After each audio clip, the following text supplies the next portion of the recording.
আসসালামু আলাইকুম। আজকে অগাস্টের 17 তারিখ। আমি গতকাল ভিডিও করি নাই, কারণ বেশ কিছু আপডেটের জন্য অপেক্ষা করছিলাম। আজকে বড় একটা খবর, পুরো ভিডিওটা দেখবেন আর কমেন্টস দিবেন এবং শেয়ার করবেন। $30,000 মাথাপিছু আমেরিকান কোনো সৈন্যকে, সোলজারকে, কাউকে যদি ধরে দিতে পারে, $30,000 ইরান পুরস্কার রেখেছে। সেটা জিদা মরা হোক বা জিন্দা হোক, ধরে দিতে পারলে ইরানরা যদি ধরতে পারে আমেরিকার কোনো সৈন্য, তাকে $30,000 দেওয়া হবে।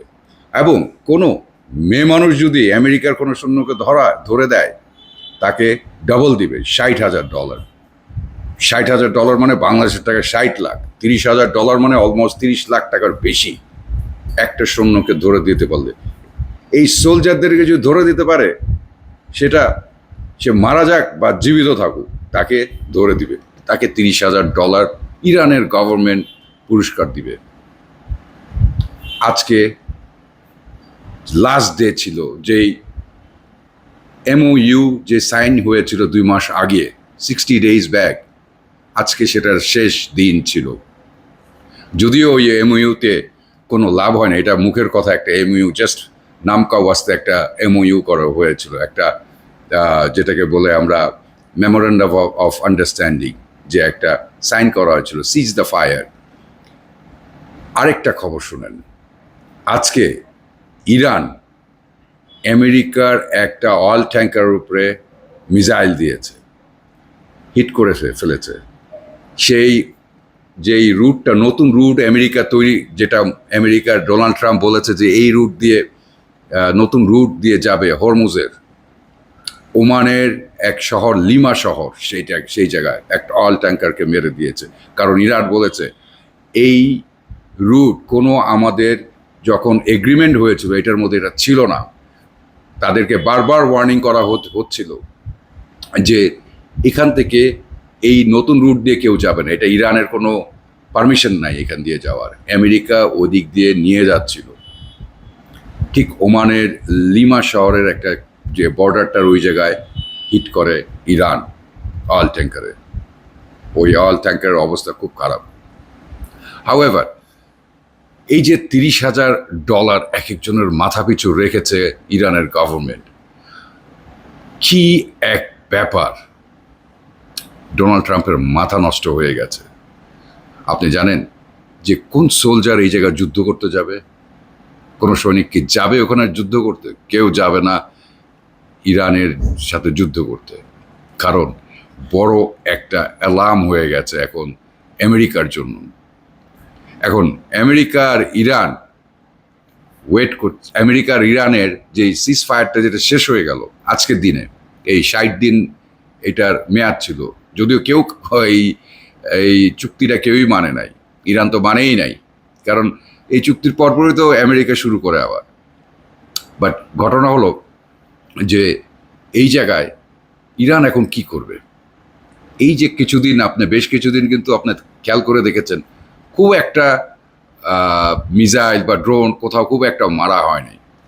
এদিকে আমেরিকা তার নতুন অস্ত্রের জন্য যে চাচ্ছিল, সেই অস্ত্রগুলি যেন তাড়াতাড়ি তৈরি করা হয়। ওই দিক দিয়ে ইরান তার সোলজারদেরকে, যত যুদ্ধে যারা যাবে সোলজারদেরকে, এবং নতুন নতুন যেই অস্ত্রগুলো চায়না থেকে আসছে সেগুলির সব প্রিপারেশন করছে। আমি জানি না আগামীকাল কি হবে, আগামীকাল থেকে কি শুরু হবে, তবে কেন জানি মনে হচ্ছে আবার এটা স্টার্ট হতে যাচ্ছে। আমার এটা মন বলছে, কারণ এই আজকের দিনের জন্য তারা মনে হয় ওয়েট করছিল। ইরানও ওয়েট করছিল, আমেরিকা ওয়েট করছিল। বিশেষ করে ইরান কোনো কিছু ব্রেক করতে চাচ্ছিল না। আজকের দিনে, এই দিনে 17ই অগস্ট শেষ তাদের চুক্তির মেয়াদ। তাহলে কি আবার যুদ্ধ শুরু হতে যাচ্ছে? পসিবিলিটি অনেক, অনেক পসিবিলিটি। এবার ডোনাল্ড ট্রাম্পের অবস্থা খারাপ হয়ে যাচ্ছে, কারণ সে এই 1 মাসের মধ্যে তো অস্ত্র এত বানাতে পারবে না। এদিক দিয়ে ইকোনমিকের অবস্থা খুব খারাপ। হরমুজ কোনো জাহাজ ঢুকে না, কোনো জাহাজ বেরও হচ্ছে না, কোনো তেল, কোনো পণ্য, কোনো কিছুই রপ্তানি হচ্ছে না, এক্সপোর্ট হচ্ছে না, ইম্পোর্ট হচ্ছে না, কোনো কিছুই হচ্ছে না। ওদিক দিয়ে আবার লাল সাগরে হুতি আবার হিট করেছে, ড্রোন মেরেছে, ইয়েমেনে আপনার মিসাইল মেরেছে। চারিদিকে একটা যুদ্ধের যে একটা মানে পাওয়া যাচ্ছে, গন্ধ পাওয়া যাচ্ছে এই মধ্যপ্রাচ্যে, এটা আসলে বোঝা যাচ্ছে। কারণ আমি জানি না আগামীকাল আবার শুরু হয় কিনা, বাট যদি শুরু হয় এটা ভালো হবে না আমেরিকার জন্য। আমেরিকার উচিত ইরানের সাথে যত তাড়াতাড়ি ইরান যেটাই বলে শুনে নেওয়া উচিত, মেনে নেওয়া উচিত। আরেকটা খবর, এটা ইউএই, ইউনাইটেড আরব আমিরাটসের একটা খবর এসেছে, যদিও ইউএই এটা স্বীকার করে নাই। তাদের এখানে একটা জাহাজ গেছে, কারণ ইরানের বেশ কিছু ফান্ড ফ্রিজ করে রাখা হয়েছিল ইউএইতে। অনেক জায়গায় ফান্ড ফ্রিজ করে রাখা হয়েছে, সেই ফান্ডটা ইউএইতেও ছিল, এবং এটা নাকি জাহাজ ভরে গোল্ড এবং অনেক টাকা, অনেক ডলার পাঠানো হয়েছে ইরানে। কারণ ইরানের সাথে তারা কোনো গ্যাঞ্জামে যেতে চাচ্ছে না ইউএই, কারণ জানে যে এই চুক্তির শেষ হওয়ার পর ওনারাও জানে যে আসলে কি হতে যাচ্ছে। এদিক দিয়ে ইরানকে ঠান্ডা করে রাখছে। আমার মনে হয়, আমি একটা ক্যালকুলেশন করে দেখলাম, যে ক্যালকুলেশনটা হলো ইউএই যদি ওদের ফান্ডটা ফ্রিজ থেকে আনফ্রিজ করে, যে ফান্ডগুলি ফ্রিজ করে ধরে রাখা হয়েছিল এগুলি যদি আনফ্রিজ করে দেয়, খুলে দেয়, এটা কিন্তু আমেরিকার পারমিশন ছাড়া আবার পারবে না। সো আমার মনে হয় নিজ দিয়ে আমেরিকা এইসব করছে, যে ছেড়ে দাও। ইরানের সাথে বলছে, ইরান তোমাকে যেসব ফান্ড তোমার যেসব দেশে ফ্রিজ করা আছে সেগুলি আমি ছেড়ে দিচ্ছি, কিন্তু সবার সামনে আমি এটা বলতে পারবো না। এটাও হতে পারে। কিন্তু ইরান সব কিছুর যা সেই চুক্তিতে ছিল, মেমোরেন্ডাম অফ আন্ডারস্ট্যান্ডিংয়ে ছিল, সেগুলি সবগুলো ক্লজ সে উসুল করে ছাড়বে। কারণ ইরানের হারাবার আর কিছু নাই, আমেরিকার হারাবার আছে, ইসরায়েলের হারাবার আছে। আপনি কি জানেন, ইসরায়েলকে ইরান যদি এই মুহূর্তে চায় ধ্বংস করে দিতে পারে। কেন করছে না? কারণ এখানে করলে ইরান চায় না আর কোনো কিছু। ইরান ওয়েট করছে তাদের উপরে কেউ হিট করে কিনা। হিট করলেই শুরু হয়ে যাবে। ইসরায়েল কিন্তু চুপচাপ বসে আছে। ইসরায়েল চুপচাপ বসে আছে, এবং ইসরায়েল এতদিন অনেক চাবি দিয়ে ডোনাল্ড ট্রাম্পকে এই যুদ্ধতে লাগিয়ে দিয়েছে। এখন আর পারছে না, এখন আর কোনো কিছুতে পারছে না। বলেছিল যে টার্কিতে যখন গিয়েছিল ন্যাটো সম্মেলনে, তখন বলেছিল যে ডোনাল্ড ট্রাম্পকে মেরে ফেলবে ইরান। ইরান এরকম কোনো কিছুই বলে নাই। ইরান মিডিয়াতে বলেছে তো, এই ধরনের কোনো কিছুই আমরা বলি নাই যে আমরা মেরে ফেলবো।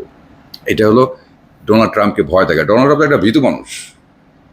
ডোনাল্ড ট্রাম্প একটা ভীতু মানুষ, কারণ ও বুঝে গেছে ওর অবস্থা খারাপ হয়ে যাচ্ছে।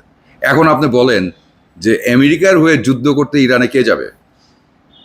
আবার শুনছি যে আমেরিকা নাকি গ্রাউন্ড ফাইটিংয়ের জন্য রেডি হচ্ছে, মানে এখন ঢুকে রাস্তাঘাটে যুদ্ধ করবে। মানে মাথা নষ্ট নাকি আমেরিকার? আমার তো মনে হয় না। কারণ আমেরিকার কোমর ভেঙে দিয়েছে ইরান, বিগ টাইম কোমর ভেঙে দিয়েছে। ইকোনমিক্যালি চারিদিকে অবস্থা খুব খারাপ, চারিদিকে অবস্থা খারাপ। তেলের সংকট, গ্যাসের সংকট, খাওয়া দাওয়ার দাম বেড়ে যাচ্ছে, পণ্যর দাম বেড়ে যাচ্ছে পৃথিবীর চারিদিকে। আমি সবাইকে বলবো যে আগামীকাল কি হয় এটা চোখ রাখবেন, কারণ আগামীকাল আবার নতুন করে না যুদ্ধ শুরু হয়, আবার ইরানের উপরে না হামলা করে, নাকি ইরান আবার মধ্যপ্রাচ্যে অন্যান্য দেশে আবার হামলা করা শুরু করে। এদিক দিয়ে শুনছি যে এই কয়েকদিনে নাকি যেগুলি বেসগুলি নষ্ট হয়ে গিয়েছিল, ইরান ধ্বংস করে দিয়েছিল, জর্ডান, কুয়েত, বাহরাইন, কাতার, এইসব জায়গায়, সেগুলো নাকি আবার রিপেয়ার করছে, ঠিক করার চেষ্টা করছে। এগুলো একটা শোনা কথা, যদিও আমি আপনাদের সাথে শেয়ার করলাম। আমি জানি না কতটুকু অথেন্টিক, হতেও পারে, বাট যদি হয়, ইরান আবার ওইটার মধ্যে আবার করবে, হিট করবে। ইরান অলরেডি স্টার্ট করে দিয়েছে আজকেই। সো আপনারা কালকে সবাই খবরের দিকে নজর রাখবেন, কি হয় আগামীকাল ভোর থেকে কি হয় সেটাও জানি না, তবে যুদ্ধ শুরু হওয়ার পসিবিলিটি আছে অনেক মনে হয়, যদি আমেরিকার প্রেসিডেন্ট ডোনাল্ড ট্রাম্প যদি তাদের সাথে ইরানের সাথে প্রপারলি না বসে, যদি তার মুখের কথা যদি ঠিক না রাখে, তার মুখের তো দাম নাই কোনো, বলে একটা করে একটা ডোনাল্ড ট্রাম্প, যদি এটা না একটা জায়গায় আসে তাহলে আমেরিকার আসলেও খুব বাজে অবস্থা হয়ে যাবে, ভবিষ্যতে আরও বাজে অবস্থা হয়ে যাবে। একটা মানুষও এই মিড টার্ম ইলেকশন যেটাই হোক, মিড টার্ম ইলেকশন তো সে তো মানে প্রেসিডেন্ট থাকবে, বাট তার অনেক পাওয়ার থাকবে না কিন্তু তার হাতে, এই নভেম্বরে যে মিড টার্ম ইলেকশন আসছে। বাট পরে যে ইলেকশনটা হবে মিড টার্মের পরে, তাকে কেউ ভোট দিবে না, নোবডি। মানে আমেরিকার মানুষ বুঝে গেছে যে কাকে আমরা প্রেসিডেন্ট বানালাম, পুরো দেশটাকে শেষ করে ফেলেছে, ইমিগ্রেশন নষ্ট করে ফেলেছে, সিস্টেম নষ্ট করে ফেলেছে, এক একটা দেশে যে ট্যারিফ মানে ট্যাক্স বসাতে বসাতে বসাতে শেষ করে ফেলছে। ইরানের আমেরিকার ইকোনমিকের অবস্থা কিন্তু সিরিয়াসলি খারাপ। এদিক দিয়ে ইরান কিন্তু আস্তে আস্তে ইকোনমিক দিক দিয়ে তাদের সব কিছু বাউন্স ব্যাক করছে, আবার যতটুকু ধ্বংস হয়েছে আবার তারা বাউন্স ব্যাক করছে। আল্লাহ তাদের সাথে আছে।